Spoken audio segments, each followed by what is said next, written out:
Okay,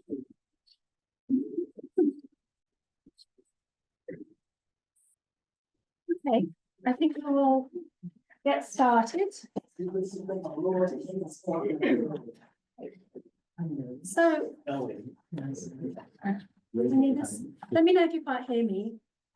Excellencies, ladies and gentlemen, colleagues, a warm welcome to this high-level roundtable on reducing the cost of capital in small, vulnerable states. My name is Emily Wilkinson. I'm Director of the Resilient and Sustainable Islands Initiative, RESI, at ODI Global, which is a think tank, global affairs think tank based in London. RESI is a global advisory network for small island developing states. We provide evidence, analysis, convening, networking support to SIDS to improve the conditions under which these small island nations can achieve financial sustainability, environmental justice, international alliances, and equitable societies. It's my great pleasure to be co-chairing this roundtable this afternoon, along with my co-host, Anton Edmonds. Anton is a citizen of Barbados and St. Lucia and has served as an advisor on the Caribbean in the Office of the Presidency and as staff member at IDB since September 2022. Prior to joining the Inter-American Development Bank, Anton was ambassador at St. Lucia to the United States and permanent representative to the Organization of American States from 2016 to 2021. And he was also the country's non-resident High Commissioner to Canada and non-resident ambassador to Mexico.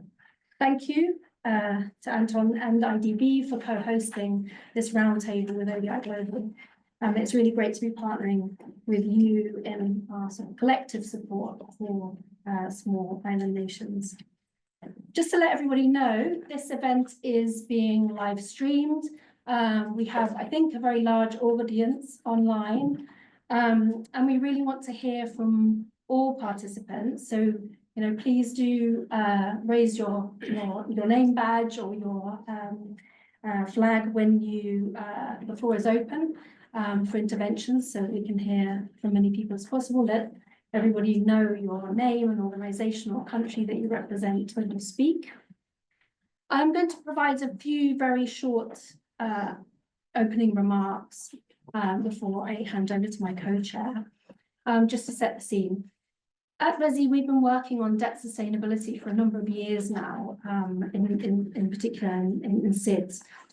Myself, my colleague Gail Hurley, who will be presenting some recent analysis shortly, have been really focused on this topic.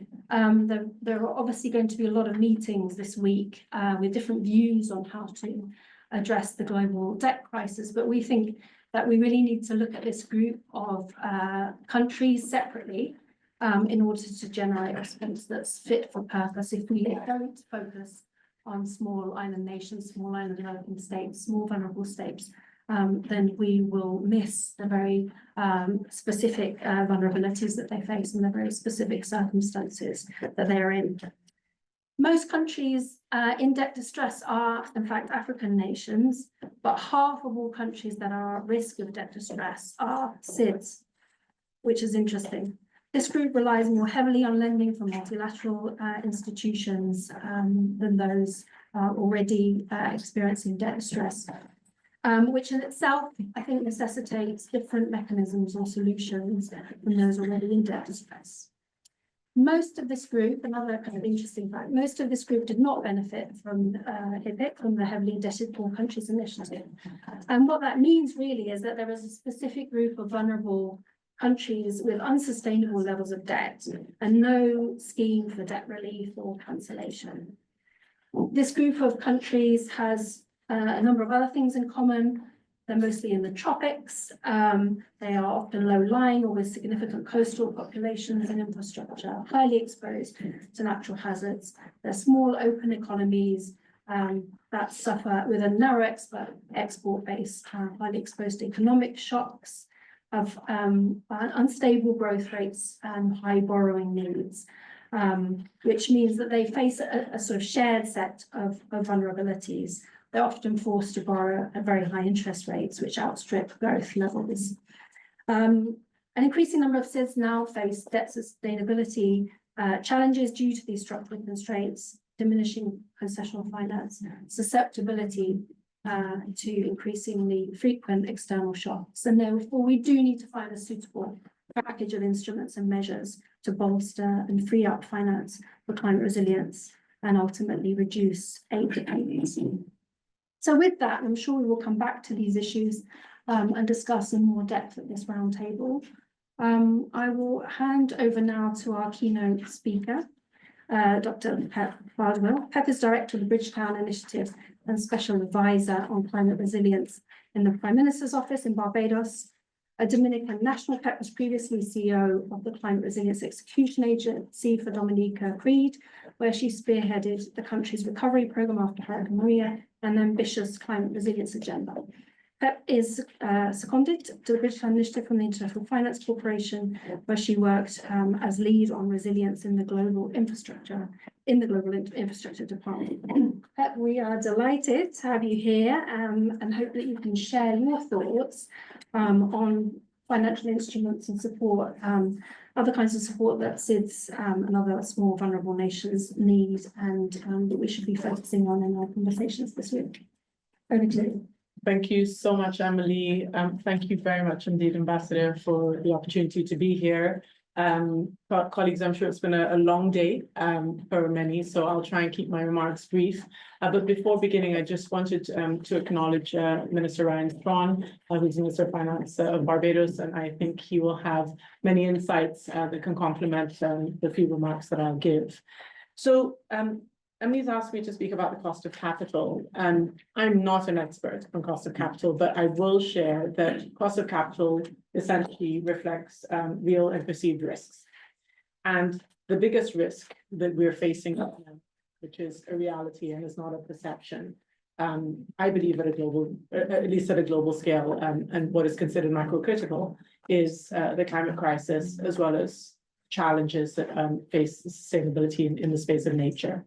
Those are not the only risks that we're facing. I think anyone who's been watching the news over the past few weeks will understand that there are many, many other constraints that governments are having to grapple with, be that as it may. The reality is that we need to scale our investments in climate and nature at least 14-fold between now and 20. Oh, I'm so sorry. No. Feels like a small room between now and 2030. But the reality then is that we will need more debt. If we're to scale our investments, there's no way to do that without borrowing.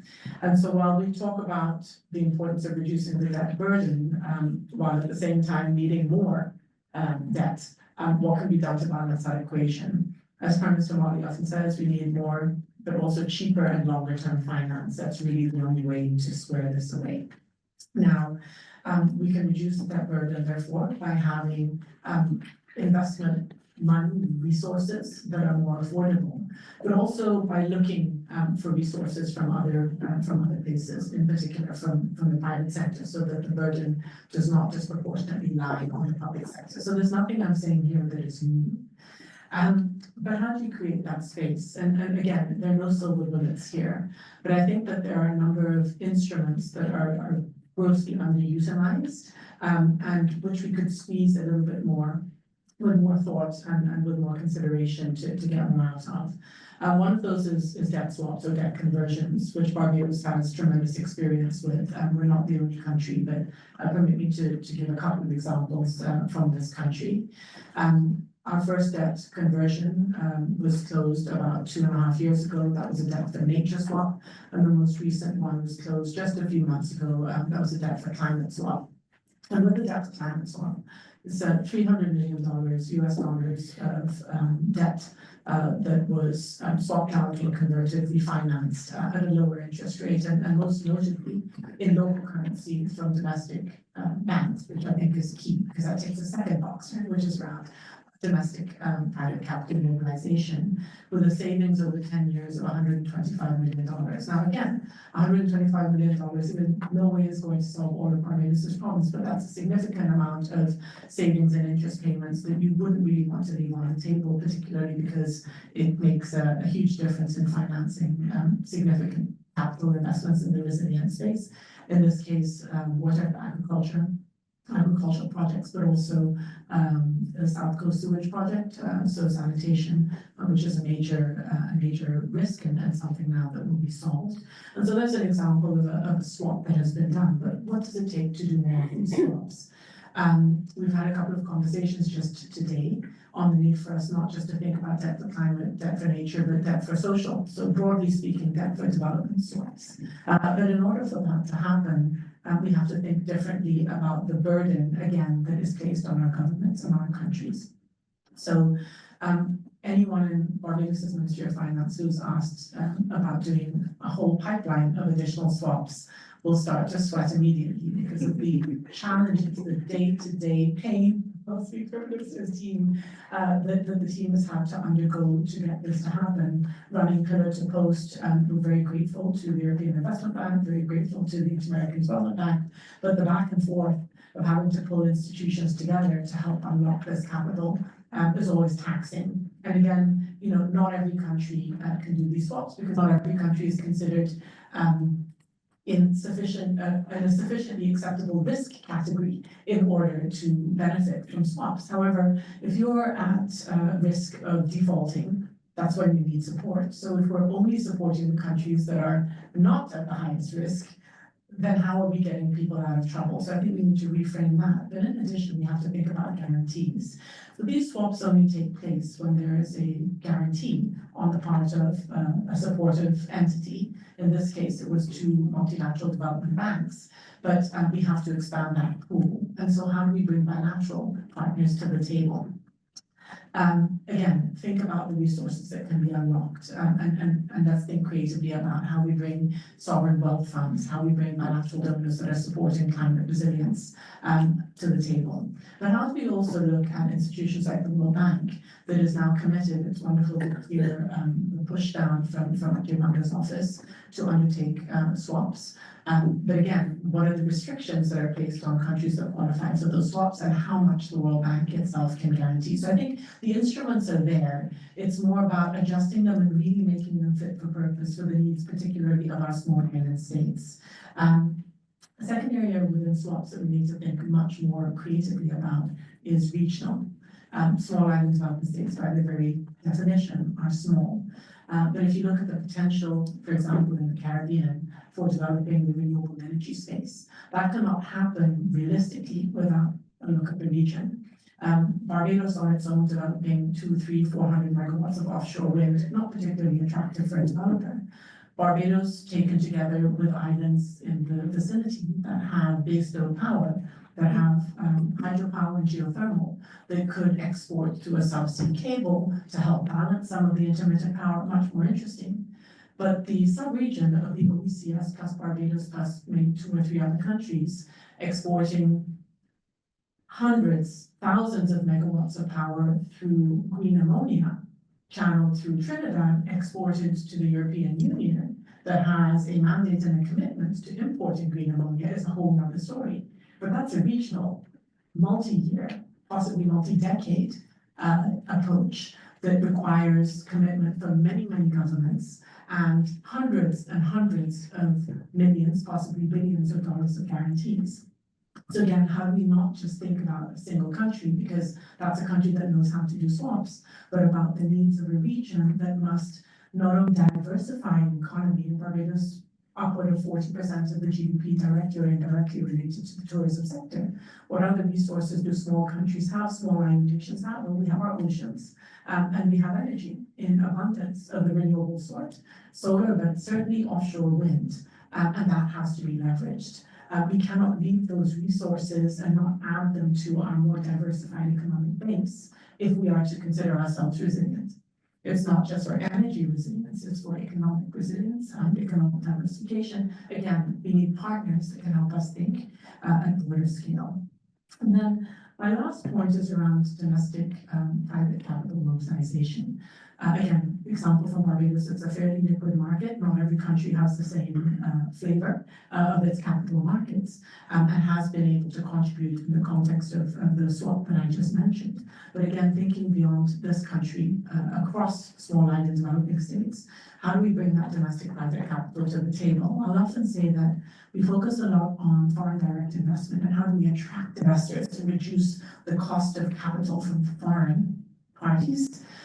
We first need to unlock the domestic capital that's sitting in bank accounts for at least two reasons. Firstly, it knows the market well, and of course is likely to be less expensive. But secondly, and this is more from a historical perspective, we need to keep a lot more of our assets in our countries.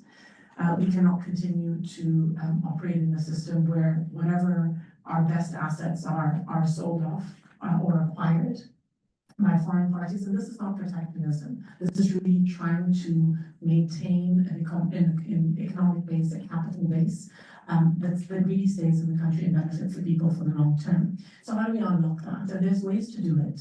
We know about blended finance instruments. I won't lecture you on this. And here there's much more that can be done on the part of the multinationals. But one space that's not really looked at is insurance. So the insurance industry has $40 trillion in assets globally. It's a lot of assets. So $40 trillion. What portion of those assets could be used to support private capital participation in our own investment space? I don't have the answer. It's something that we're actually working on as the Bridgetown Initiative together with the IDF, the Insurance Development Fund. But, and we'll come out with a paper very shortly, but a couple of areas that I'll just throw out for your consideration. Recent, again, debt swap that was closed a few months ago, I think at the end of last year by the Bahamas. Again, a $300 million swap, $124 million in savings this time over 15 years. Guarantee mechanisms came in from the IDB, but $30 million in guarantees, so about 10% of the total, was brought to the table by an insurance company. That was a guarantee, an insurance guarantee. So here we're not tapping into our IDA envelopes or our IBRD allocations from the multinationals, but we're actually bringing in the insurance industry to guarantee a part of the swap. That's one way that we can look at this. In other instances, perhaps we can look at the securitization of loans. Again, controversial, not everyone's going to agree, but we have to stretch our imaginations on how, again, that pool of $40 million for me is a blinking, flashing light at the end of the tunnel that I want desperately to grab at and think creatively with people who are much smarter on this topic than I am. But I think there's room for exploration. And then, of course, the last point on insurance is that because we're small and because we're vulnerable and because with every storm that hits Dominica, Barbados is going to have an increase in its premium. With every storm that hits Grenada, Antigua is going to have an increase in its premium. And all of that, as Prime Minister Mottley often says, what's uninsurable is uninvestable. So until and unless we unlock our risk appreciation, our risk management, we're going to stay in a space where we are perpetually paying more than we benefit. And those payouts, not to us, but to the insurance companies, are only going to rise. But done well, we can help to de-risk the investments. That again, if you think about this, if I'm a renewable energy developer and I'm thinking about a wind project, I'm going to have to pay insurance on that wind project. And I'm going to pass that cost on to the consumer. I'm not going to absorb it. I'm going to pass it on to the consumer. And so until we deal with some of these, let's call it upstream challenges in the most basic way, the cost of doing business, but ultimately the cost of living in our already stretched economies is only going to increase. So those are a few observations that are perhaps tangential to the initial question of how do we deal with the cost of capital. I would argue that it's not just the cost of capital, it's the cost of resilience, it's the cost of growing our economies, it's the cost of creating jobs for our many, many highly educated young people who do not see opportunities here. And it's the cost of survival, frankly, not just from the storm, but from a societal perspective of our economies. Thanks very much. So that's broadened out the issue quite significantly, and hopefully we can touch on some of those points during the discussion. I want to turn now to my co-chair, Adam Evans, who's also going to provide some opening remarks on the issues that we'll be discussing today. I think these are really important for the Inter-American. Thank you. I thought that Minister Strong was going to say that he wanted another swap. But I guess you disabused me of that notion. He's coming. I'm a little bit embarrassed that I was a little late because you referenced the OAS and it's right next door, but I got lost getting there. So, so look, from an IDB perspective, that it's the weight on the shoulder of our clients, of the governments that are members of the institution. I look across at my colleague from the CDB. I'm sure you feel the same way.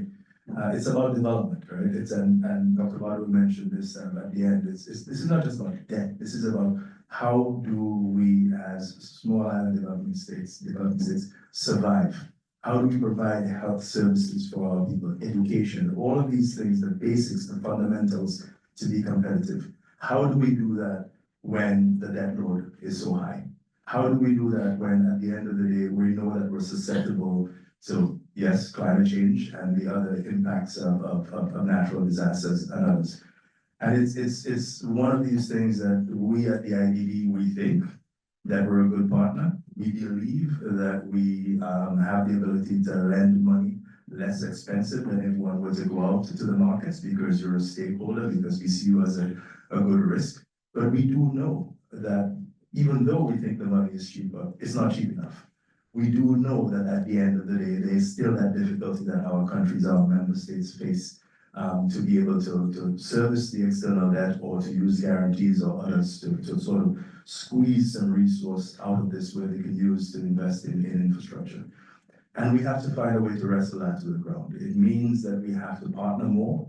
We have to be much more strategic. We have to crowd in bilateral entities to blend down the cost. Not gonna lie to you, it's not something I like to when I have my country reps tell me about an initiative in Guyana, for example, and 70% of it was a partner in the case of JICA, and the 30% was from us. I look at the envelope and I said, look, you're costing me money. I have a number to meet.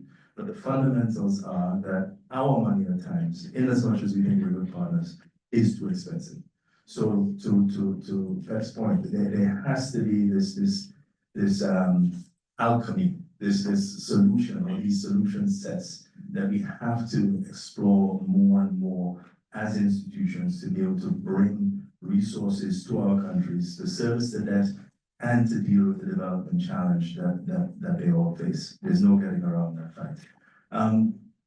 For us, we're proud of the fact that we've worked in Jamaica, that today is a leading example of a country that came from one of the most highly indebted countries to where Jamaica is, and everybody looking at Jamaica as a fine example. We're very happy with the fact that we've worked with Barbados as well in terms of its relationship with the IMF. Also in Suriname, recently we're doing work in that country as well. But the fundamentals don't change, right? The fundamentals are that countries have got to that point because of exogenous shocks, because of a series of activities that are largely not their own.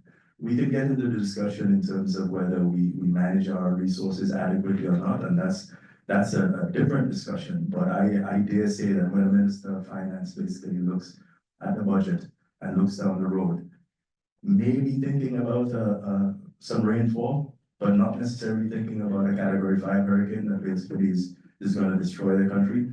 And to the point that made is that we're interconnected in terms of, I speak about the Caribbean in the space that I work, but there is a interconnectedness that one country within the Eastern Caribbean gets damaged, there is an impact being faced in a country like Barbados, or one country within the countries that I cover, the 6 or the 7 countries that I cover, there is an impact because these countries trade. And at the end of the day, everything sort of gets damaged when one country is hit by an event or is facing a particular debt issue.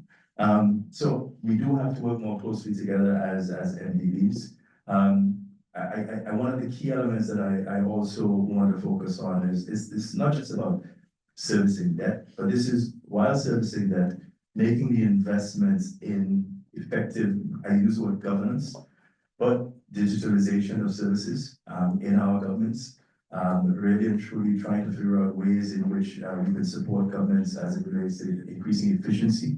So once again, the services are being provided to the people. You gotta pay, you gotta walk and chew gum, right? You gotta pay the debt as well as provide the services. So one of the key things from an MDB standpoint that I dare say is our role is not just to help find solutions and guarantees to service debt, but it's to help doing that while we're basically supporting our stakeholders in terms of their development agenda.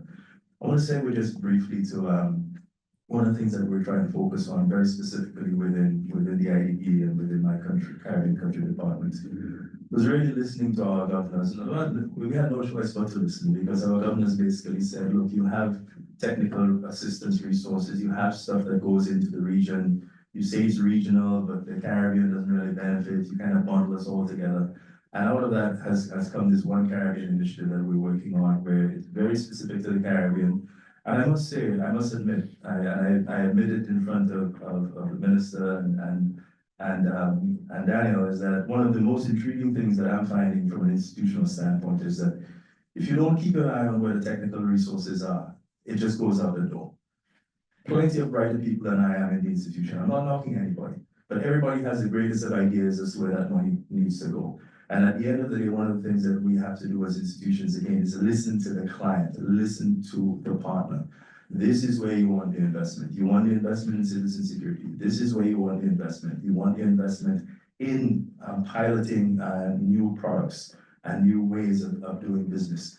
So for us at the IDB, we're turning the corner in the sense that we have our traditional instruments, we have our traditional suite of technical assistance resources, but we've begun the point of developing a very specific engagement, One Caribbean, and then we hopefully, with our partners at the CBD, we can do this within the Eastern Caribbean as well, which don't traditionally fall. But I'm reminded, you know, that Pep's from Dominica, my grandmother's from Dominica, father born in Barbados, married in Trinidad, so I can't escape the responsibility as it relates to the region. And one last element, which is something that Henry has been leading, really is to also invest in competencies, and I say core competencies. We had a request from former governor, so Dr. Clark from Jamaica, to invest in really and truly building capacity. So we do depend on, and we do benefit from capacity being brought in terms of fiscal prudence and fiscal management and everything else. And one of the things that we're working on now is a fiscal research center. And ultimately, this is really about trying to build capacity within the region, and capacity that stays in the region, that works in the region. Once again, nothing negative about us bringing in expertise, but we need expertise that travels from country to country, that lives in country to country basis, for us to get that sort of long-term fiscal knowledge that is going to end up benefiting our region holistically. So thank you very much for the invitation, and I look forward to a really fruitful conversation going forward. Thank you very much, and of course, come back in later with further remarks and in the roundtable discussion. I'm going to hand now to my colleague Gail Hurley, who's a co-director of Resium Research Associate at ADI Local.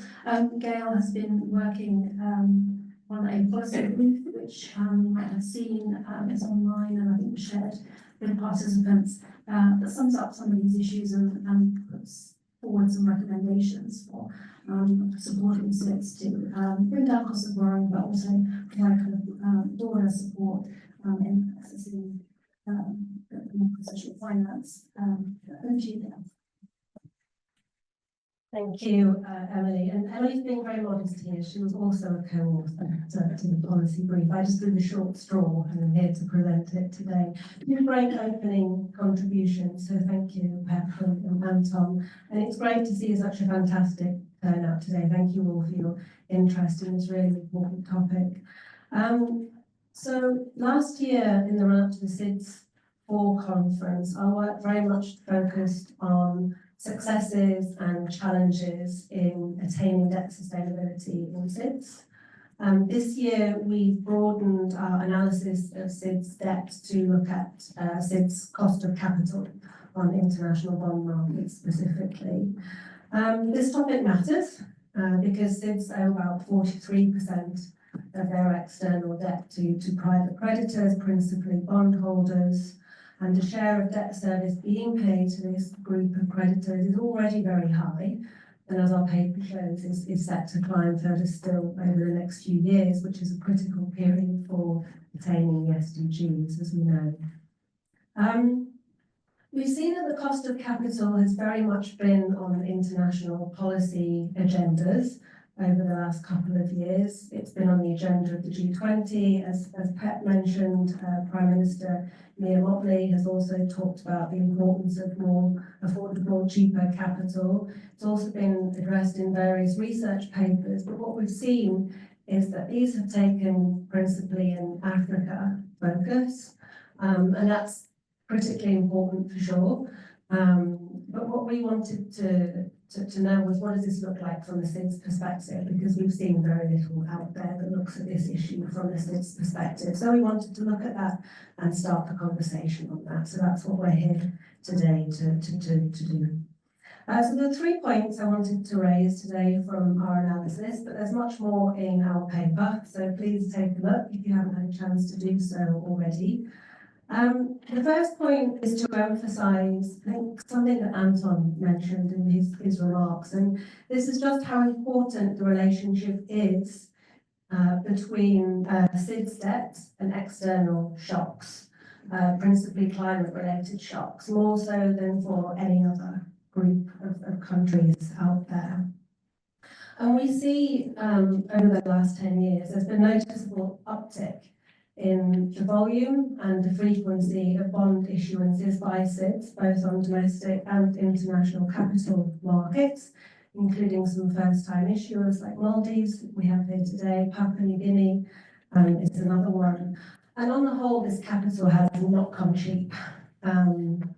In some cases, external bonds have carried coupon rates of between 9 and almost 13%, such as Suriname. In terms of what's been driving this recourse to non-concessional debt, a lack of access to sufficient concessional capital and ODA is certainly one factor. So we see that collectively SIDS receive very little in ODA. So for example, in 2023, SIDS received just 1.8% of the total aid envelope for that year.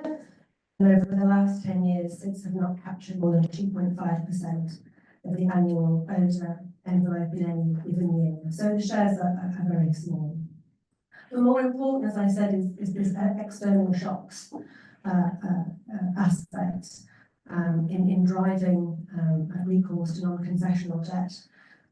We see that a substantial proportion of borrowing has been driven by climate-related shocks, by other environmental shocks. Our work last year, for example, showed that in Tonga, 40% of the debt is directly attributable to the earthquake there in 2022. So that's a huge amount. And obviously that's extremely problematic in a context in which climate and environmental shocks and risks are on the rise. And it also means that in many cases, SIDS are not borrowing to advance sustainable development, but to recover previous development levels. And that's an aspect that we're constantly reinforcing in our work at ResAIM. If we also consider that it's comparatively more expensive to build up a capital stock in small, often isolated economies than it is in other places, then a high cost of capital can be especially punishing. And then, of course, it's no surprise that shocks then create problems of longer-term debt sustainability rather than short-term liquidity problems, which may be the case in much larger economies. The second point I wanted to, or we looked at in the paper, is, well, what's driving this high cost of capital, and is this high cost of capital justified? And we wanted to look at one of the biggest factors that are influencing the cost of capital in SIDS. So here we looked at SIDS sovereign credit ratings, and see that SIDS as a whole exhibited deteriorating sovereign debt outlook over the last 20 years or so. In fact, only 2 SIDS currently are classified as investment grade, so they're Trinidad and Tobago and Mauritius. Climate risk is one reason, which has consistently led to adjustments in credit ratings, most notably downgrades, following a climate-related disaster. But other challenges we saw in terms of these poor credit ratings that we're seeing is a lack of timely and accurate data in SIDS, which creates uncertainties and are then reflected in lower credit ratings. But we also crucially identify a lack of expertise in many credit ratings agencies on SIDS.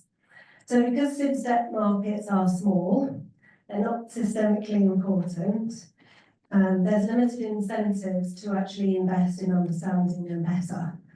And understanding local realities, local markets better, leading to uncertainty, which is then reflected in higher risk rating. There's been a lot in the literature on CRAs about the extent to which their methodologies are sufficiently transparent and how different factors are weighted. I won't speak to that, and if others want to come in on that in the roundtable discussion, please do so. But what I did want to emphasise here today is what we don't see is that there are many factors that credit ratings agencies could take into account that do improve credit worthiness, and the credit ratings agencies are not taking them into account. So, for example, in the paper we point to concerns that sovereign credit ratings do not take into account how investments in resilience or investments in natural capital assets and protection might help to reduce the structural vulnerabilities and improve a country's economic growth outlook, resilience and creditworthiness. Another factor, recent innovations that we've all been talking about, so rising sovereign parametric insurance, climate resilient debt clauses, other financial innovations, contingent financing facilities for emergencies. All of these should also improve SIDS creditworthiness, risk, reduce their risk of default, but they're not taken into account either. Overall, we find that SIDS are principally rewarded by the market for fiscal prudence. That matters, of course, it's crucially important, but what we see in some SIDS is the high cost of that, and the cost of that has been a sustained underinvestment in the SDGs, in resilience, in all the measures that are needed to ultimately boost economic growth and invest in the next generation. So Pep and I were at a meeting earlier today on climate and debt, and we heard how very few countries are actually defaulting on their debt at the moment. They see the costs as too high of doing so, but the cost of that is actually not investing in the next generation, and I think that's something you pointed to in your remarks as well, Pep. So, I mean, we point to very clear and strong arguments, we believe, in the fact that changes are needed in how we assess sovereign creditworthiness.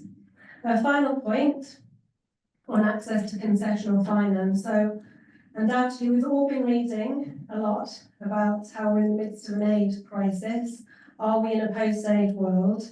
Major rollbacks in aid commitments and an aid system that is on the whole characterised by a considerable lack of trust, I would say.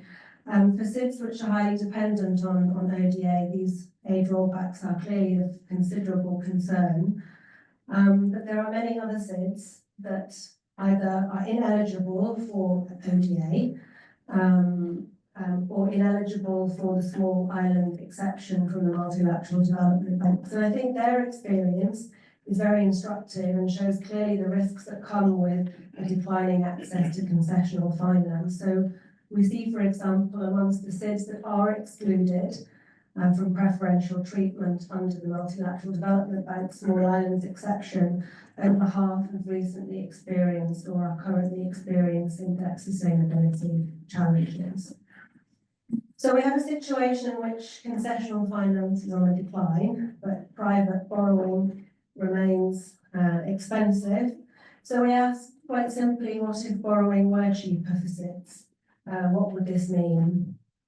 So we pose the following theoretical question. Over the last 20 years, how much could have been freed up if SIDS had been supported to borrow at rates on average on a par with G7 nations? Unrealistic, perhaps, but one we considered worthy of exploration in line with broader discussions that we hear about how do we support SIDS to reduce dependence on external aid and support them to achieve debt sustainability. So what did our analysis show? It showed that between 2003 and 2023, on US dollar denominated external bonds issued by 10 SIDS, they could have saved 34 billion in interest payments, equivalent to about 78% of the development assistance they received over this time. While a lot of savings accrued to the Dominican Republic by virtue of its larger size compared to the others, savings are also substantial for other countries like the Bahamas, Belize, and Suriname in particular. I think the key point we want to emphasise here is that declining concessional finance coupled with a high cost of borrowing is only likely to further exacerbate debt problems for SIDS. So what can we do about it? Before I come to that, I mean, we've Kat talked a lot about debt swaps. And in the paper, we do touch briefly on this topic, which has emerged as one way to lower borrowing costs, and several SIDS have undergone various operations, Barbados 3. I know other SIDS are interested. I think other colleagues who've been involved in the transactions can speak more to this, but what I'd say is that notwithstanding the benefits for marine conservation that we've seen, we do ask to what extent such approaches are scalable, and point to the high transaction and technical advisory costs for small countries with small administrations. So how can we reduce the pain that the poor finance minister of Barbados has recently been through? I think would be really important to get some answers there and to work towards. Okay, so what are some of the suggestions that come out of our paper? We have 7, I'm not going to go through them all, I'll mention just 4. One, we've spoken about how we need better methodologies to assess creditworthiness and debt sustainability. So in particular, we suggest standards or guidance for credit ratings agencies, other investors, that could be useful in terms of understanding how investments in resilience, investments in natural capital protection can offset structural vulnerability and support high growth, and how the suite of new contingent financing facilities, other financial innovations that we've seen in the market can also help to reduce risk. Second, we've also heard this mentioned already, we call for a scaled up SIDS credit guarantee mechanism to help lower borrowing costs for SIDS. Third, again, capacity building has been mentioned as an issue, really important here to help SIDS navigate the complexities of credit ratings and capital markets and ensure they achieve the best possible outcomes for their countries while reducing reliance on costly international advisors. I think the plans for a debt sustainability support service for SIDS is important in this regard, and I'm sure our colleague Ritu from IIED can speak more to this. And then finally, given the clear link between high debt and climate disasters in SIDS, at RESI we've been consistently calling for the international community to explore a specific automatic debt cancellation mechanism in the case of qualifying climate disasters, and we'd be pleased to work with interested colleagues in building out various proposals for how that could work in practice. So that's a snapshot of what we talked about in the paper, and certainly an agenda for action if there are people out there interested in working with us on any of these ideas. We'd be pleased to explore that further with you, and I look forward to the discussion. Thank you. Thanks very much, Gail. Okay, we're going to move swiftly on to the first segment of the roundtable discussion. The first segment we're going to hear from direct experiences, his experience managing, reducing the debt burden. And we have two speakers down to give short interventions, and then there'll be time for other city representatives to come in. And then we'll move into the second segment where we hear some sort of responses, offers from development partners on how they are and plan to further support cities with this. So the two speakers in this segment are Mr. Dick Lamont, who's Director General of Public Debt Management, the Development Bank of Seychelles, and Ambassador Dr. Ali Nasir Mohammed, who's the Maldives permanent representative to the UN. We're going to start with Mr. Lamont.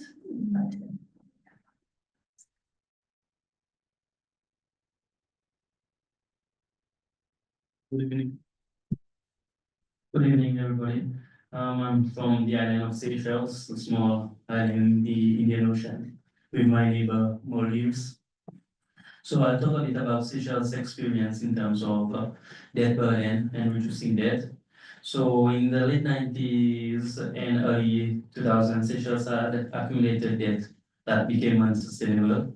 Debt has reached over 150% debt to GDP ratio.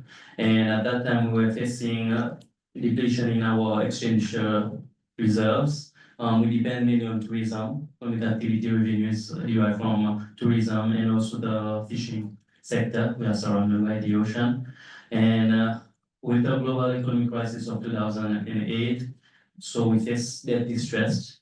We had to undertake a comprehensive macroeconomic reform with the help of the IMF. So we approached the Paris Club creditors and some of the bilateral creditors. And we managed to write off 45% of our debt outstanding back then. And then we undertake several measures. And by 2013, we managed to reduce our debt to GDP from 150% to 67%. That was a gradual, substantial improvement in the debt to GDP ratio, but of course it involved hectic negotiation, fiscal discipline on our side, a lot of reform programs that comes with the program. It was hectic time for Seychelles, but we remain committed. The government committed itself that we will achieve a target of 50% debt to GDP ratio by 2021. We were on the path. Unfortunately, COVID-19 happened, and Seychelles again faced another issue with debt. In the space of 1 year, the debt rose from 57% of GDP to 80%, given that the main source of revenue, tourism, was gone with COVID-19. The airport was closed, no tourists were coming. Fishing activities dropped significantly, and we had to borrow budget support from multilateral creditors, and we went back to the issue where debt became unsustainable. And we approached the IMF again for another reform program, and we undertook massive reform program in terms of debt. The main issue was we heavy reliance on domestic debt. We were relying heavily on the government securities, which were mainly short-term treasury bills. But the issue was high rollover risk, refinancing risk. So we had to continuously borrow to repay the debt. So we restructured the domestic debt for the first phase of the reform, and we lengthened the maturity of our domestic debt profile. We converted about 1.2 billion of the domestic debt, Seychelles rupees, into bond, long-term bonds, 10 years bond, so to give us some breathing space.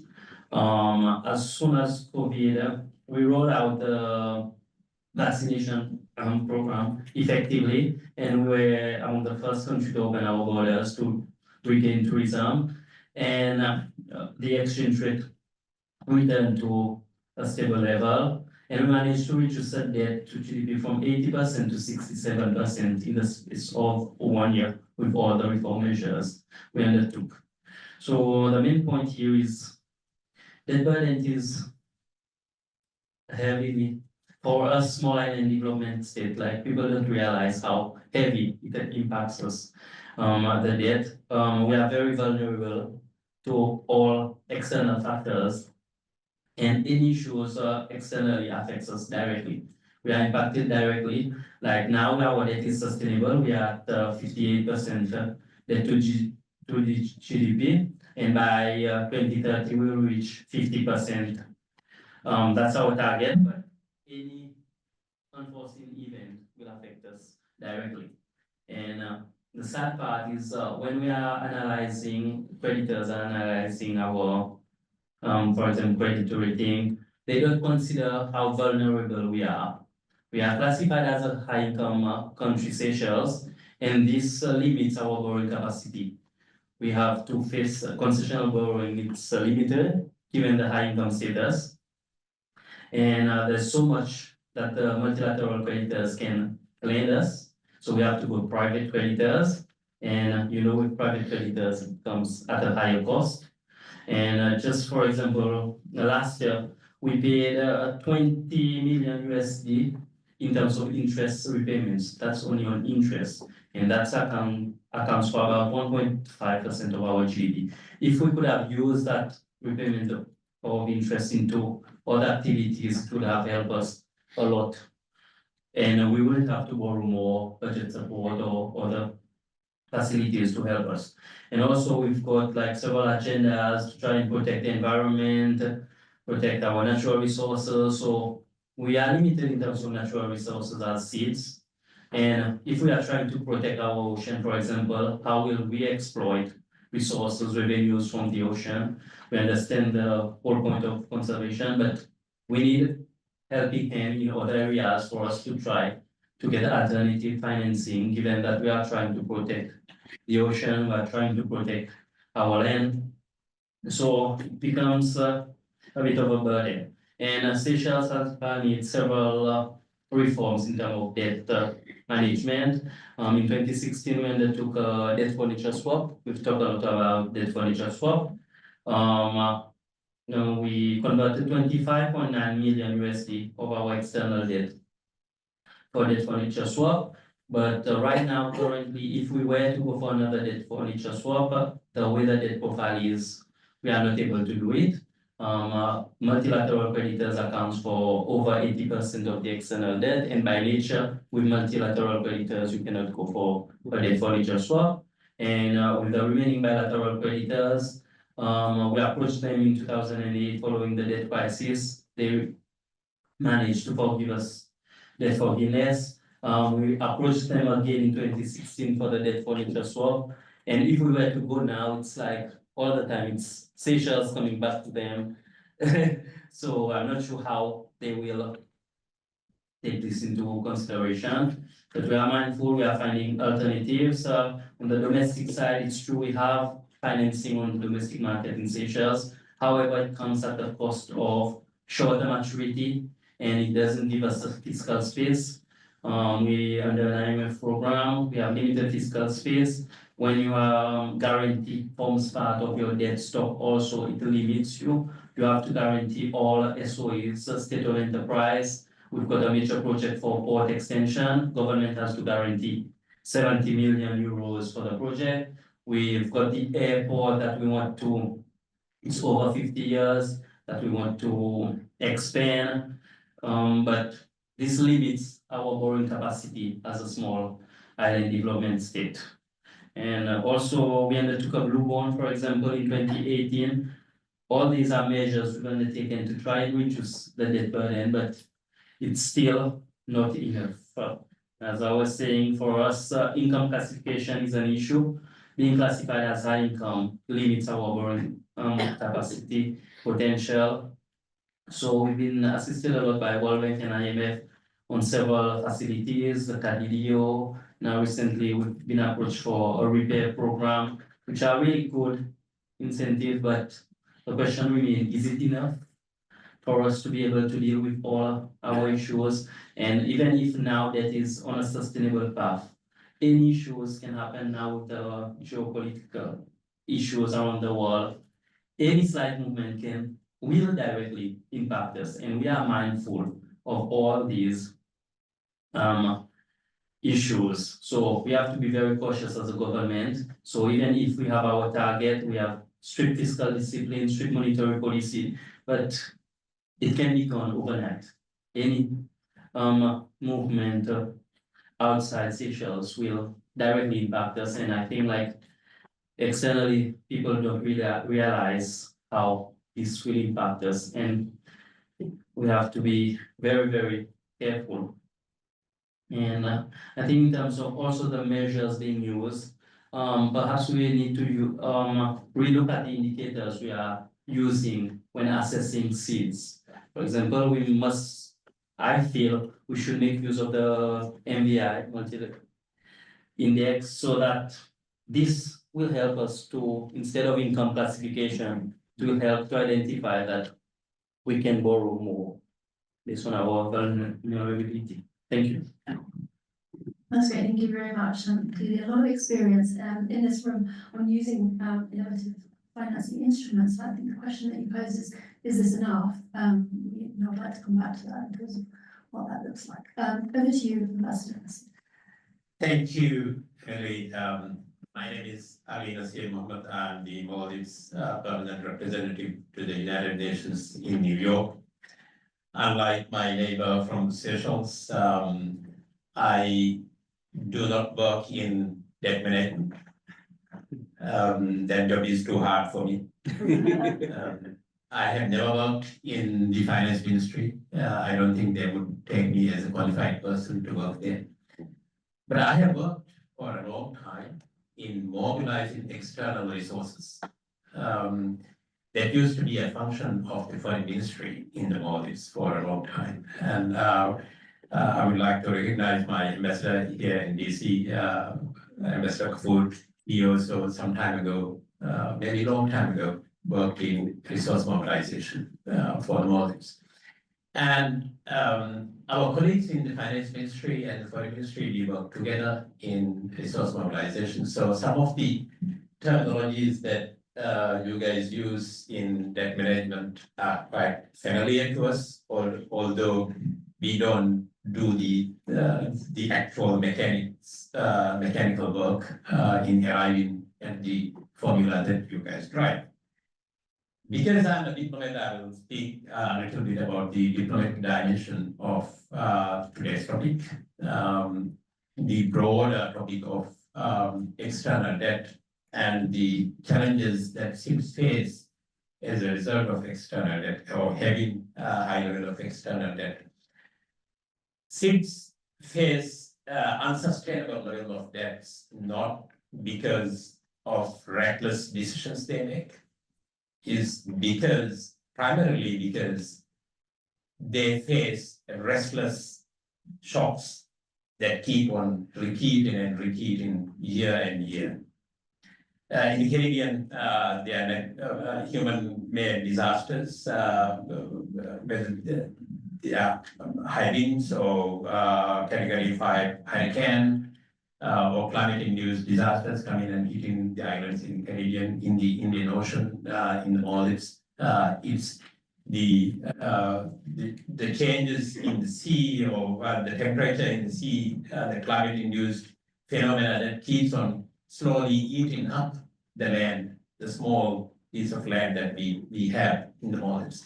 So when we look back on the debt that we actually have accumulated, 30% of the building that we keep on doing in the Maldives, 30% of the things that we actually rebuild as a result of these climate-induced phenomena that has been impacting the Maldives for the past few decades. As a result, the Maldives has been advocating for the past year or so, since the Antigua Barbuda agenda for CIPS Abbas, we have been advocating for international partnerships in which we can introduce debt for climate resilience mechanism. The debt for climate resilience mechanism is very similar to debt for development that we heard at the beginning of today's discussion, but this is slightly different. That it does not create any new debt, but it creates is that the partners, whether they are multilateral or bilateral partners, devote the country for making investment in resilience. That resilience might be in the social sector, it might be in infrastructure, it might be directly related to climate. But if a country invests X number of or X millions of dollars in resilience building, then the development partner can write off that existing debt from that investment. And by doing that, they become co-investors in that mechanism. And that is something that Maldives and our friends in the UN system member states, we have been advocating for some time, and we are hoping that in the Financing for Development Political Declaration, we will be able to include that proposal. It is still on the table. The proposal is still on the table, and we are hoping that we will be able to include that in the final political declaration. The second point I wish to make is that we have heard a number of speakers speaking about the need to build capacity. Gail and Emily, congratulations on that very comprehensive paper.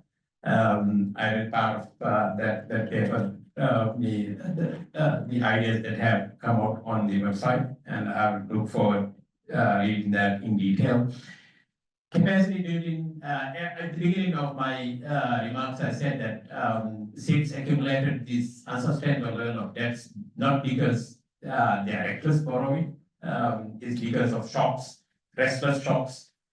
But SIDS also can build their own capacity in facing the shocks in a more prepared fashion, so that over a long time or a long period of time, they should be able to, or they would be able to reduce the risks they have in the event of they becoming that distress.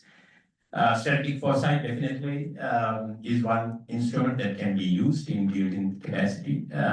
We in the Maldives have been again advocating for building state capacity of SIDS, the capacity to be able to have their strategic foresight and examine all the dimensions of the decisions they make in making or employing a new debt instrument.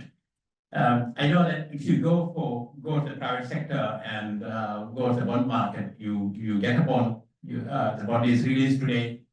100% of the disbursement is in your bank account. There are no strings attached. If you go to an MDB, the disbursement will take 5 years.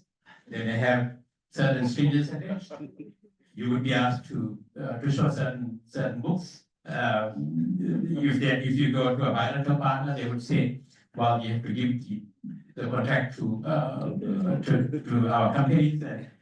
So when you go to the bond market, it's quite attractive, but that attractive is selective.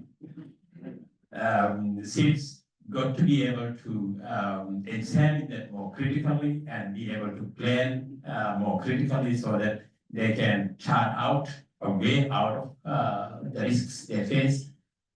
Some SIDS have done that successfully, and others can do that.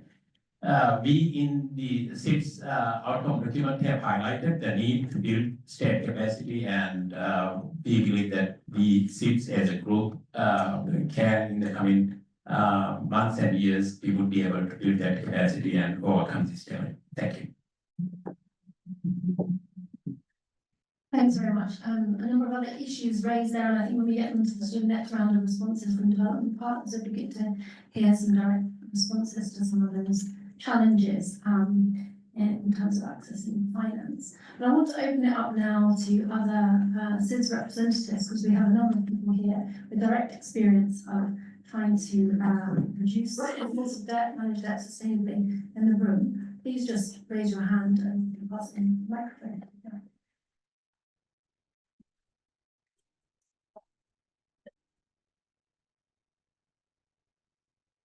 Thank you very much.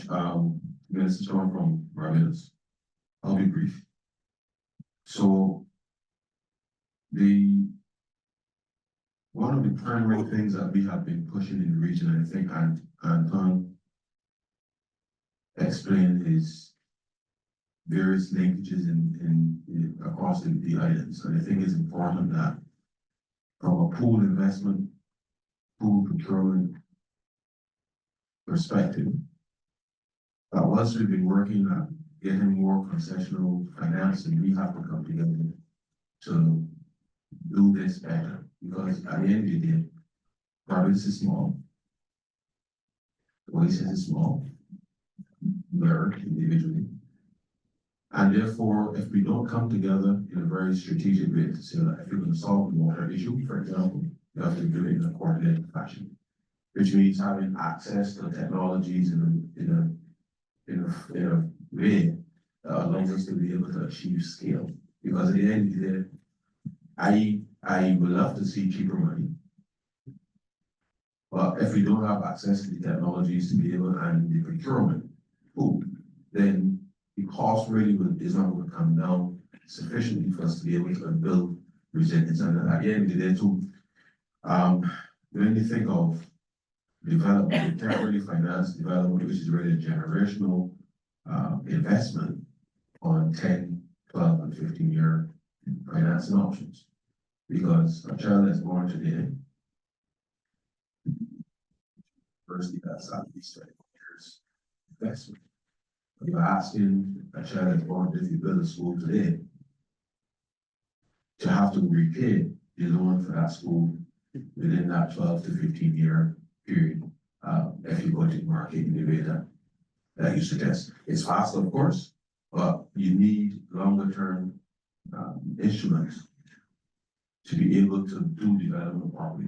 And I think that is part of the dynamic in relation to debt sustainability. So I come back to pool procurement, pool investments, as well as dedicated access to technologies for small states, for whom this is a critical point, because our survival as states, small states, will depend on, in a sense, carving out that space, policy space, as well as financing space, to be able to do things that, unlike other parts of the market, that you really can't buy. We have to do, I think, a better job of working together. And I say that knowing that we have been doing some things recently, which I hope will continue in earnest, given all that we've seen happening globally. And therefore, I believe that our own regional initiatives of working more collaboratively together within the region, but equally partnering with other regions. So for example, right now Barbados is chairing the Climate Roundtable Forum in B20. And therefore we are looking at how do we partner with other regions to be able to further enhance access, in whether it's through procurement or through investment opportunities, in order to drive some of these costs down. And it takes a lot of effort, and as you well know, we've done 2 swaps with the IDB, and we've partnered with others in an effort to demonstrate that it is indeed possible to work collaboratively together to achieve what I think in the end were 2 very good deals for the country, but it took time to do it. Now, realistically, we don't have a lot of time, quote unquote, to be able to work with 20 countries, 30 countries to do this.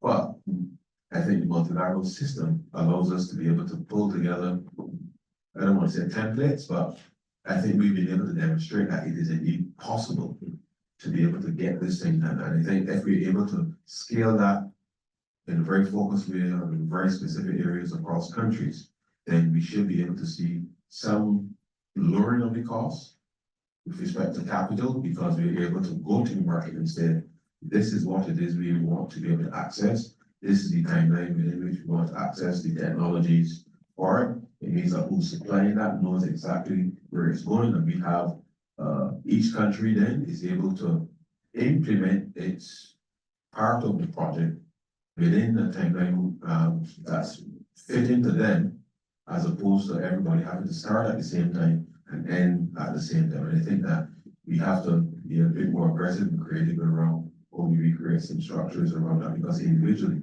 we'll never be able to face the market in the way that the market is unfair individually. And therefore we need to find ways to pool that effort in order to make the cost of well, so there's a lot more, but that's all. Thank you.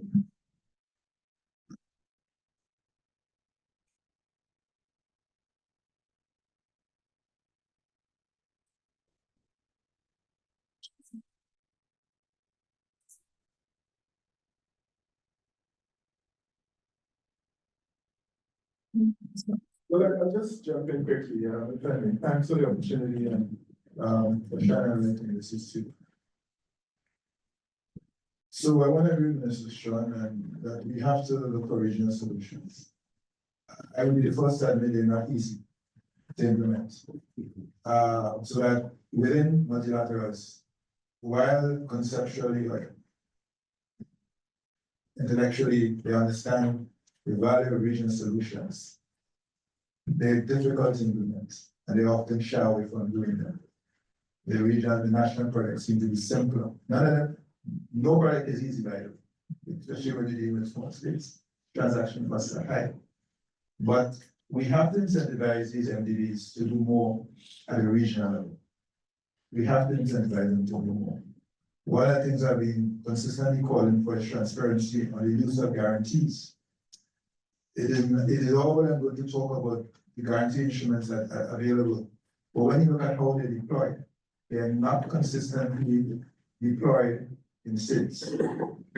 And I have been saying we have to make the point of exposing that deficiency with clarity so everybody understands that more needs to be done. Right now, the issue is hidden in the broad numbers. So if you say we did 3 billion in guarantees last year, what does that really mean for states? How many states benefited from that? Not many.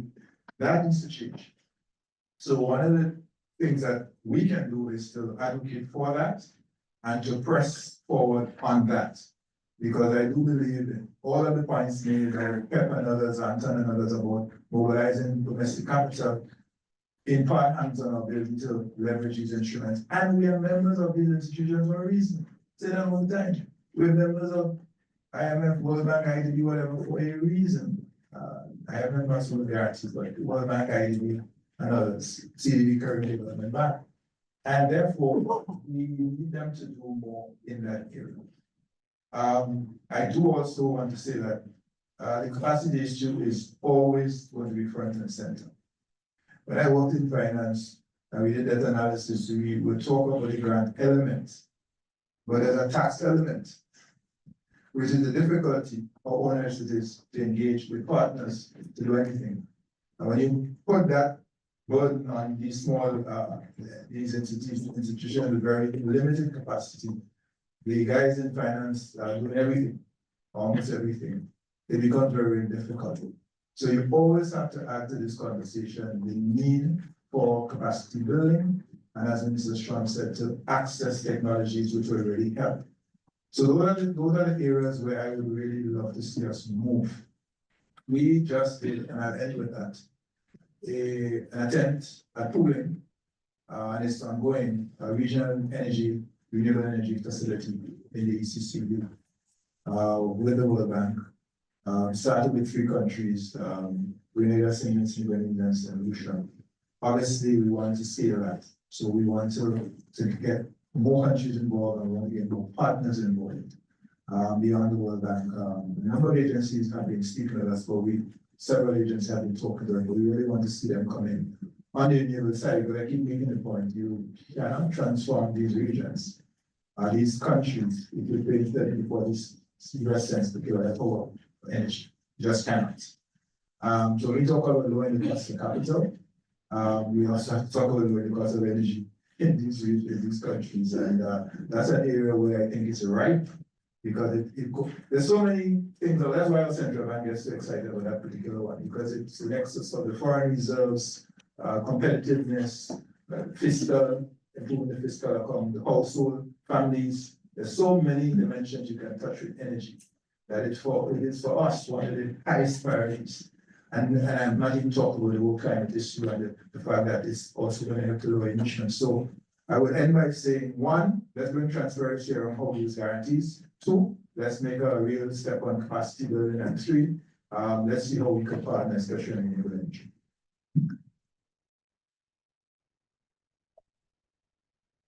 Thank you. I think we'll move to the next round and then to the next round of interventions, because we're going to have a second round of speakers from a set of development partners who are working with for small and vulnerable states. The aim here is to get a sense of what development partners are doing and offering to SIDS that can help to reduce the costs of development, of building resilience and recovery from disaster, what they plan to do more of, learning along the way. So I'll introduce them one at a time and have a short intervention, and hopefully there'll be time at the end for others to come in. So I'll hand over to Mr. Ian Durant, who is Acting Vice President and Director of Economics at the Caribbean Development Bank. Thank you. Good evening. First of all, thanks for inviting us. I'm going to talk a little bit about what the bank is doing to bring affordable resources to our membership. But before I do that, I'm going to present a little bit of context, not a lot.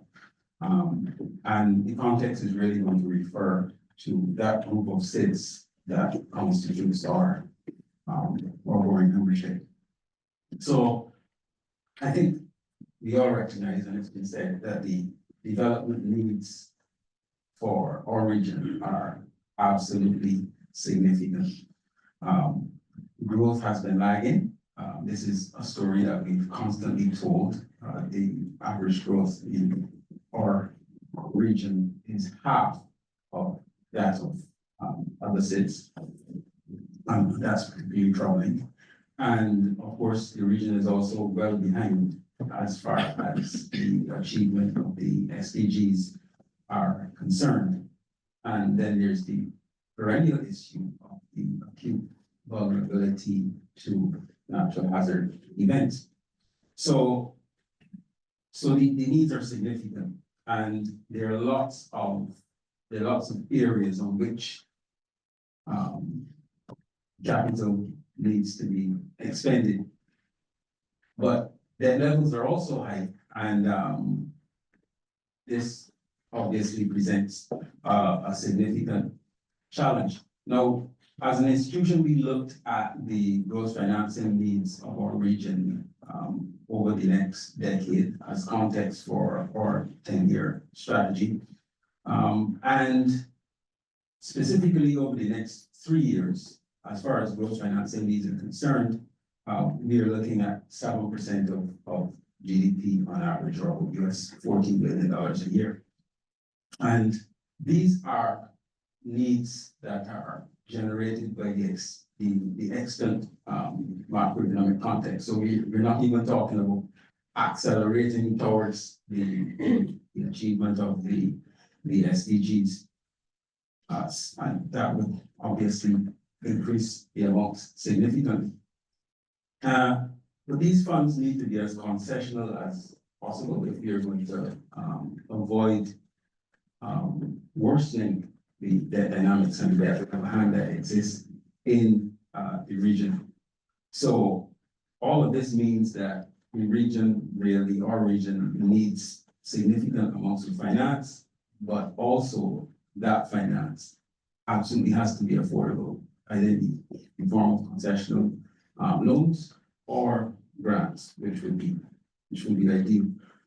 But, and I think someone mentioned this already, concessional resources are extremely limited for us because it's a middle income region. And it's also a high risk region. So commercial borrowing is also expensive. So to sort of follow on what Anton said, the NDBs are absolutely critical. So how are we seeking to ensure that we bring affordable resources to our membership? And I'm going to put this within the context of our resource mobilization framework, basically 3 pillars: capital, commercial borrowing, and our partnerships. Capital, of course, provides the scope for lending from our non-concessional window through our risk-adjusted capital ratio. And lending from the non-concessional window is pretty much priced based on our cost of borrowing, which reflects our rating. Now, with respect to partnerships, we have partners with interest in various aspects of development, and they have sought to provide resources through us. Our largest partnership being our Special Development Fund. We just completed the 11th negotiating cycle for that, and the president is very proud of that. He's frequently citing the amount of resources that have been pledged, and I'm sure he's going to talk a little bit about it. And these resources are provided at 0.75% for direct property interventions and climate response. But we also have partnerships with Canada, government of Canada, UK, Italy, France, and Germany, and of course we have partnerships with the IDB, the Green Climate Fund, and the Adaptation Fund. But in order to ensure that for their capital needs or their spending needs, our region has access to affordable resources, what we try to do is to blend our non-concessional pool to reduce the cost to our borrowers. Blended finance supports climate change adaptation interventions, as well as environmental sustainability, renewable energy, and energy efficiency. And a good example of that is the loan that we provided for 10 megawatt geothermal power plant in Dominica recently. And this was the blended resources from ECF, ADB, Government of Canada, and the CARICOM Development Fund. So blending is one of the important ways that we try to leverage the resources, the affordable resources that we receive from partners with our concessional window to get those resources to our membership at scale. Now, we are also taking steps to optimize our capital, and here with me, Officer, Director of Finance, and I'm sure that they'll want to talk a little bit more about this, but we are engaged in activities such as exposure exchange agreements with other MDBs, basically to diversify our portfolio through synthetic means. Portfolio guarantees from our better rated members, borrowing members, as well as we're looking to develop some contingent capital instruments. So we're trying to ensure that we expand our capital to give us more scope for lending to our membership. But the elephant in that particular room really is a general capital increase, which is absolutely critical if we're going to meet the needs of our members, certainly over the next 10 years. And there are 2 people in this room who will be part of that decision, Minister Strawn. So when that time comes, we're hoping that we have a strong advocate in you, sir. And there are a few other things that we're doing, for example, in the way that we're tapping into the commercial market to basically ensure that our members have access to affordable resources. Now, finally, given the susceptibility to natural hazard events, our region also requires specialized resources for responses to these particular events. And we have supported the creation of the Caribbean Catastrophe Risk Insurance Facility, better known as GRIF, which was the first multi-country risk pool parametric insurance scheme. But we've done a few other things, including, we recently established disaster response PDO, which provides funds in a contingent manner to our membership, eligible membership who've been affected by climate events. And we are also looking, in this regard, we're sort of playing the long game, but we're looking at the whole notion of debt service suspension for entity like ours with a relatively small balance sheet is something that is going to take certainly a lot of innovative thinking. But we're trying to ensure that we respond to the needs of our region. So I'll leave it there. Thank you. Thanks very much. Let me turn now to Henry Mooney, who's principal economist and senior advisor in the Development Development Bank, to hear more about special support to your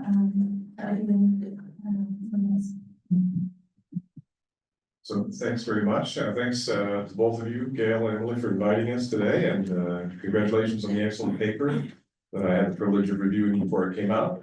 Some really important points and food for thought. I mean, I guess the good thing coming this late is that a lot of the issues have already been discussed. I was actually going to talk a little bit about the swaps and the guarantees that we've been issuing and working with our governments for, but I think that's been covered. Though I still think it's a very important issue for the reason that was mentioned by Gail earlier, right? It represents an interesting avenue and innovative financing mechanism, but it's one that has issues of scalability, right? So it's not a panacea, it's not a silver bullet that's going to be able to solve all problems, including because of how they're targeted. So it's not, these are not guarantees issued as blankets over budget support. They're for specific initiatives, for specific investments. So we're going to have to look elsewhere. And I think in this environment, as also mentioned, where we have aid budgets coming down, the scope for concessional resources, grants is diminishing. So I think one area where we've been focusing on, and Anton mentioned it before, including as part of this regional initiative that we've launched called the One Caribbean Initiative, which is really a cross-cutting agenda that focuses on institution building, developing capacity, supporting the private sector. I think a couple of issues there are critically important now. In the absence of more resources, concessional resources, one area that needs to be focused on is building capacity. Building capacity so that you can budget for resilience in a more efficient way, whether it's debt management, forecasting, asset and liability management. So ways of creating resources, capacity, and fiscal space on your own. And I think this is one area where we've had a lot of engagement with the clients who have asked us to support them. We have several initiatives in this area. One was mentioned before, the Fiscal Research Center, which is really a center of excellence to help develop capacity, institution building in the region. And the idea here is multifaceted, including budgeting for resilience. And budgeting for resilience is not just, the idea of institutional improvements to budget better, but also incorporating the idea, the counterintuitive idea that actually, if you can do investment selection, public investment selection that's better, that has maybe 10 or 15% more cost upfront, you can build resilient infrastructure that will cost you much less over time in the future. So these kinds of ideas that we can support governments with, and we've shown considerable success in the past, including in the countries in the Caribbean. Jamaica is an excellent example, but there are many others. Another area that I think is very important, which is also part of the One Caribbean Initiative, is supporting the private sector, right? So if we can't find concessional resources in this environment, one area that's going to be critically important is the private sector. Private sector is going to have to come in to lift some of that burden of investment from the public balance sheets, investment in resilient resources, investment in new areas that can lift productivity. So this is crucially important, and this is the key to the future, we think. So we have incorporated with input from clients and from our partners, a very broad agenda and a very important agenda within the One Caribbean Initiative that's looking at project preparation, for example. So to help not only PPPs, but small enterprises and projects that have a resilient focus get off the ground. So help them get structured in a way that is not being done now, that can help to attract private capital from local markets and international capital markets. In fact, we've just signed an engagement with the government of Canada to support us through the One Caribbean Initiative, through the Multi-Donor Trust Fund. So we have lots of initiatives of this nature that we think are going to be crucially important, especially against the backdrop of this reduced resources, concessional resources.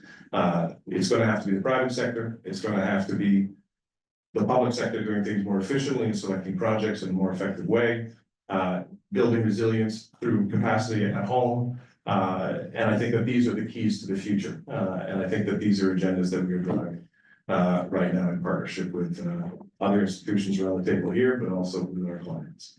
So let me leave it at that. I'm sure there's a lot of other things to talk about. Thanks very much. What's the other side of the table? And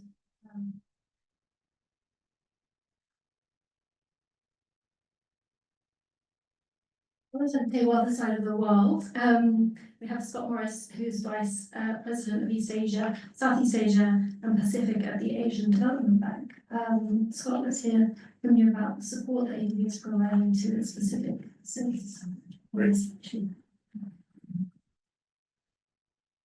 Thanks very much, and hello, everyone.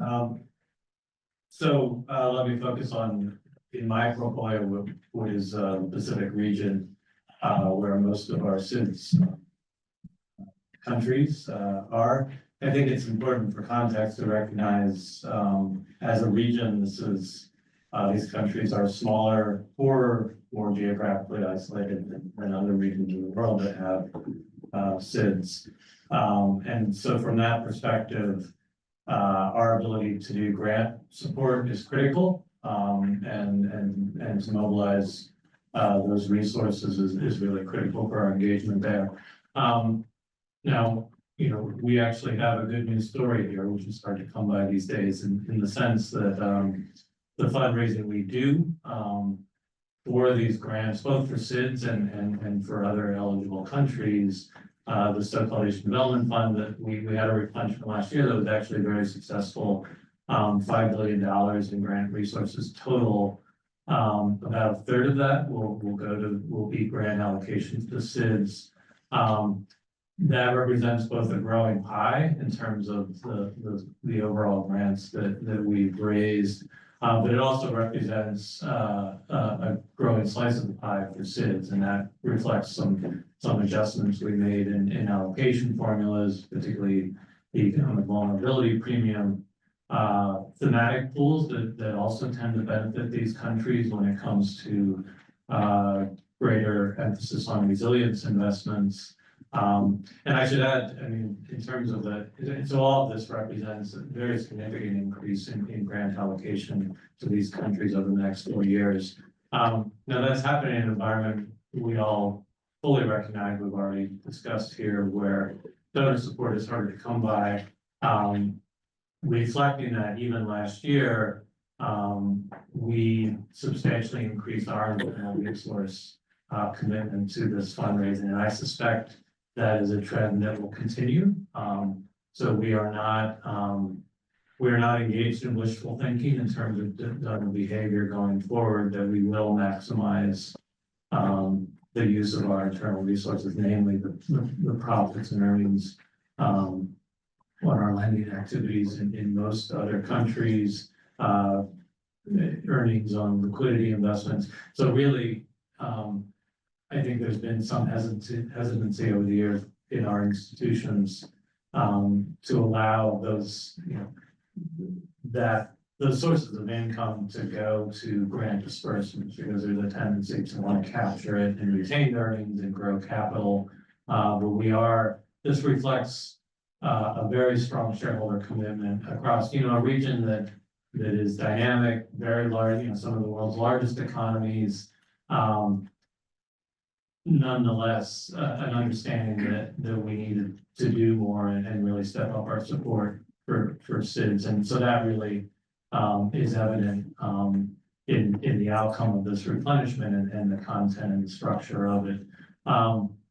Alongside that, we do have important means and instruments for disaster response, and this is becoming increasingly important for these countries as we see the frequency of these kinds of external shocks and the severity of them.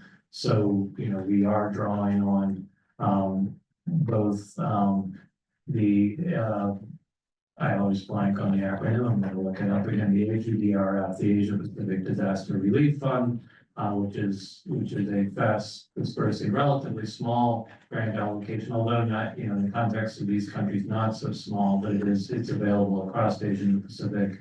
Alongside that, we have the Contingent Disaster Financing Instrument, CDF, and both of these have been deployed quite significantly. I won't rattle off all the examples here, but certainly if you think of the broader context of the pandemic, where, you know, which dug a very deep hole particularly for SIDS in terms of the economic impact for them to dig out of, you know, we were able to allocate substantial sums out of these more fast dispersing instruments for those countries. I think because of the dominance of very traditional grant financing, I think we probably are not on the leading edge of exploring more innovative financing instruments. There's just limits to what is possible with these countries. I think we are exploring some more innovative financing approaches. I will say, you know, there's a broader context again for the Pacific as a region, for SIDS as a category of countries, recognizing the need within our institution for a so-called differentiated approach, that we can't behave the same way in these countries that we do in Southeast Asian countries, for example. And part of that, where it is frankly most acute in the effect, is private sector investment, where frankly, under a model where we haven't differentiated approach, we just haven't had much traction at all. That's changing a lot. We're looking for very different approaches that allows us to set aside our standard risk model when it comes to evaluating private sector investments in these countries. And I suspect progress there will unlock much more innovative approaches and investments in that area. Also, under the category of differentiated approaches is scaling up our staff presence in these countries, providing much more of that direct support, not just in headquarters. And all of that is responding to growing demand for using larger scale grant allocations for larger scale projects, and particularly under the resilience agenda, there is growing demand for a size of physical infrastructure projects that we've never done before in some of these very small countries. And, you know, that brings with it substantial risk in implementation of these projects, but we are doing them, and they very much, you know, the demand is there and the need is there in terms of providing, you know, the hard infrastructure that really will help with overall resilience in ways that ought to buffer these countries in terms of the financial impact of future shocks. So yeah, why don't I stop there? Thank you.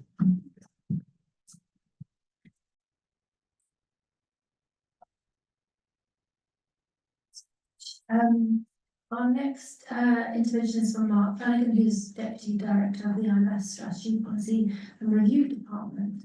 Over to you, Mark. Thank you. Thank you. There we go. Thank you, Emily, Anton, and of course, Gail, for inviting me. One of the things I do at the IMF is I oversee IMF's debt sustainability frameworks. So I wanted to share with you a few things we're doing in this space to try to improve them along the dimension of long-term modeling, particularly in the area of trying to capture climate impacts. And many of you know that we do have in the SRDSF, which is for emerging markets and advanced economies, we do have a climate module. But the way that works is we essentially extrapolate the baseline from 5 years onwards, and then we impose the cost of mitigation and adaptation. So bottom line, we capture all the costs and we don't account for any of the benefits of adaptation mitigation benefits. Now, we did issue supplementary guidance for our low-income debt sustainability framework last year, which articulated the right way to do it, and that's good. But we haven't developed a module in our software to actually do it, and we know from experience, if we don't do that, it won't get done, except in a few cases here and there. So what are we doing to try to fix both these problems? Well, we have, and we hope to have it done by end of year. I'll say a few more words with that, but what we hope to do is to model 3 longer term scenarios based on UN climate scenarios. High, low, moderate impact on climate. And also take a look at risk around these scenarios defined by looking at what would happen if a natural disaster hit at various points along a 30-year time frame. And we are going to look at the cost of adaptation and mitigation investments with an improved and larger data set, also accounting for nature resilience investments to the extent we can. We're developing this data set in partnership with academics and environmental CSOs, civil society organizations.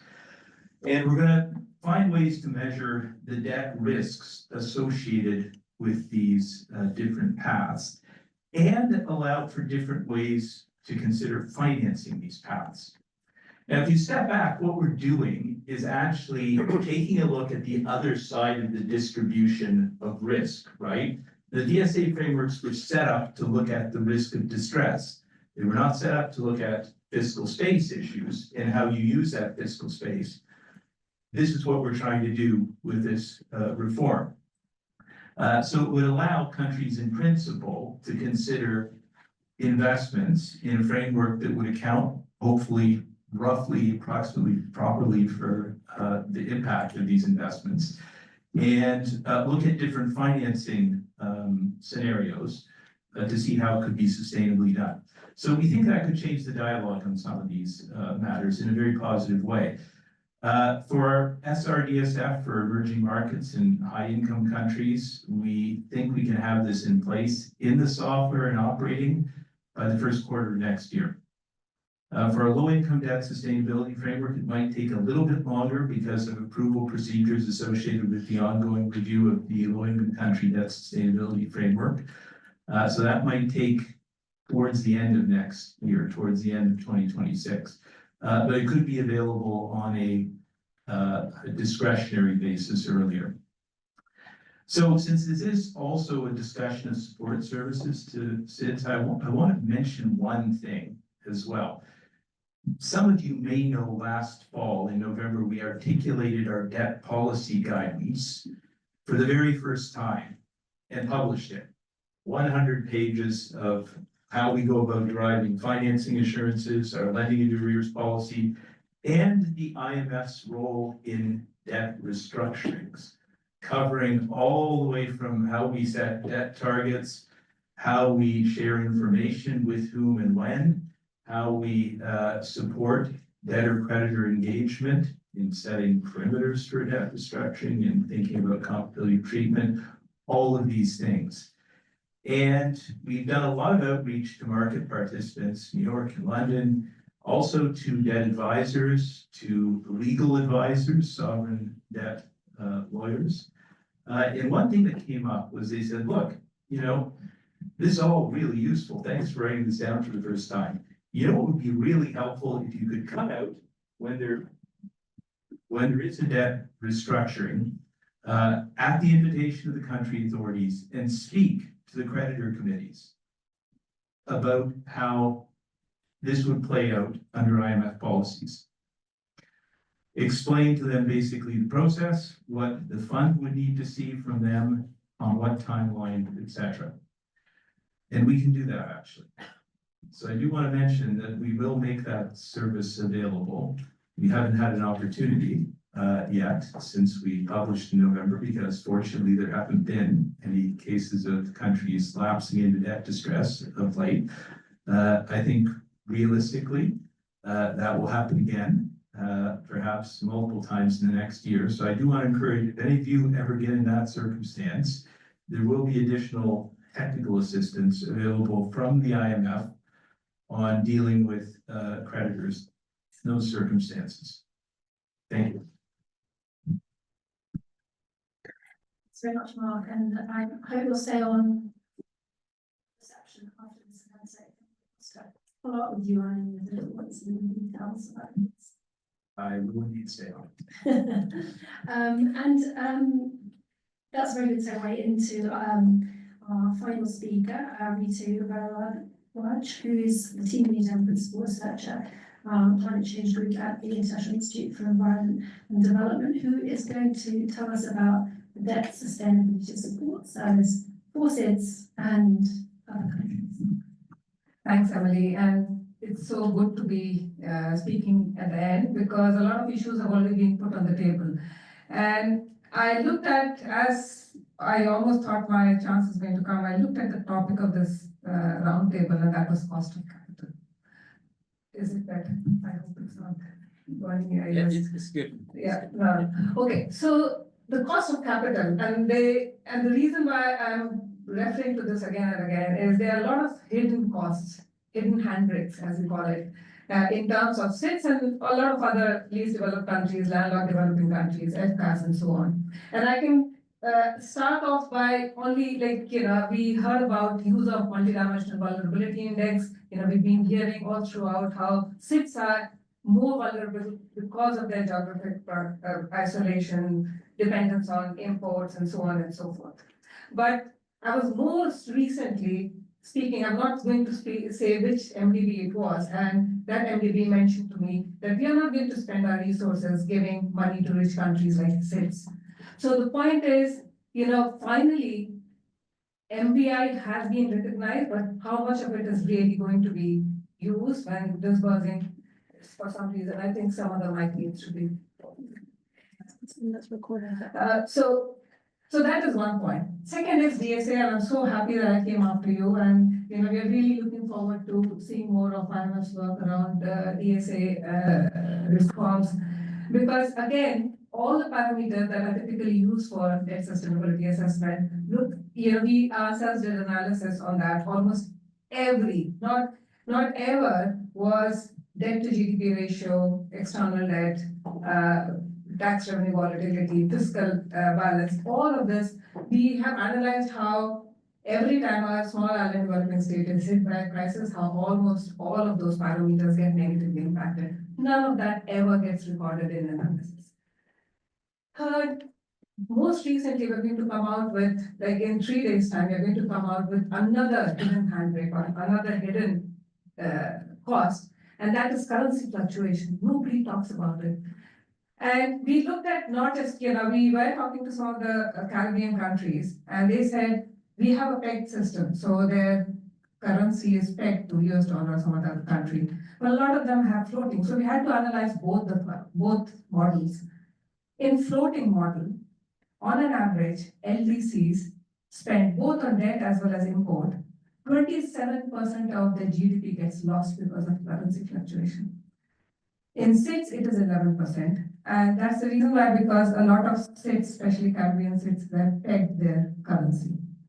But again, even that is not a panacea because they have to keep their currency pegged, which means they have to keep a certain amount of reserves, which means every time they're hit by a crisis, they can't use their reserves, they have to borrow. So we have also analyzed how keeping it pegged has also led to higher debt challenges. And again, finally, some discussion initially Gail mentioned about credit rating.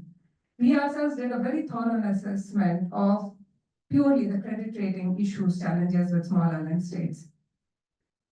Of course, I'm not going to, everyone knows about the methodology, non-transparency around all of that. But what we tried to work out was, one, something to be noted is only 13 out of 39 states have credit rating, which means how do they don't even exist on the map of private sector investors. How would they ever receive funding? Second is, we try to again. We're all nibbling around the edges is the fundamental thing about it. So we're all best intentions, of course, but we're all sort of in our own space, in our own region, nibbling around the edges. at times, yes, being impactful, but there's clearly a lot that still needs to be done. I like the whole focus on, that you mentioned, the layered approach. I think for all of us as institutions, we do have to take this layered approach. I'll give you one example. At the IDB, we talk about our contingent credit facility, and the World Bank has a CADDO. And one of the things that we struggle with, I struggle with within my own institution, is we're both speaking to the same client, but I'm not sure whether Minister Strawn is getting the full benefits of the exact coverage that he ultimately needs. We need sometimes maybe an independent entity to be sitting at the table, hopefully not saying no to my instrument, but hopefully being able to indicate to the governments the fact that this layered approach is missing as it relates to those instruments. So look, the long and the short of it is we still have a lot of work to do. The demands are heavy in terms of our clients, be it as it relates to our access to grant money or technical assistance resources. We still all have a fiduciary responsibility to manage those resources very carefully. The resources are drying up, so there is that pressure that we do have. So we do need to practice a little more, maybe creativity, but every cent has to count. We don't have the luxury of the resource, just continuing. So we do need to double down as it relates to that. In terms of the lending resources that we have, we do need to see the impact. And when I say we need to see the impact, I mean it's something that we talk about at the IDB about Impact Plus and Impact Plus 11 and everything else. But I must admit that one of the difficulties of that is, as an institution, when we start talking about impact and measuring impact, the concern that I think we have and our clients have is, well, what does that really mean? Does that mean you're going to make it more difficult for me to access the resources that we need? Does that mean that you're going to have more checks and balances? And I think we have to protect ourselves against that as institutions and not forget the fact that ultimately it is about development. It is about a client base. It is about dealing with debt, because we do have our countries and we want them to remain solvent and to be able to get to the market space. But we do have to that balance between diligence and you mentioned the cost or you made reference to the MDBs and the rigor, I would say, I'll paraphrase, that we bring to the equation. But there's a reason for that. The argument we would make is a AAA rating, or doesn't come it comes with strings attached, and the strings, unfortunately, are the ones that we end up burdening our clients with at times. But ultimately, I think we had a very fruitful discussion in terms of things that we can take from each other to improve our own mechanisms, ways in which we can learn from each other. Living in the Western Hemisphere and only working in the Caribbean, it's sobering to me to make reference as to how diverse and dispersed your countries are in terms of your responsibility. And I think we ignore that at times when we talk about SIDS. I still think of it as just my region versus the global environment. And I do want to close by thanking our hosts for the body of work that you've done, that you've undertaken. Thanking you for inviting all of us to be part of this dialogue. And the closing sense is we still have a ways to go, and we do need to redouble our efforts if we're going to address this debt crisis and the development crisis that we do have to address for our region, be it in this hemisphere or elsewhere. Thank you all, and see you at the reception.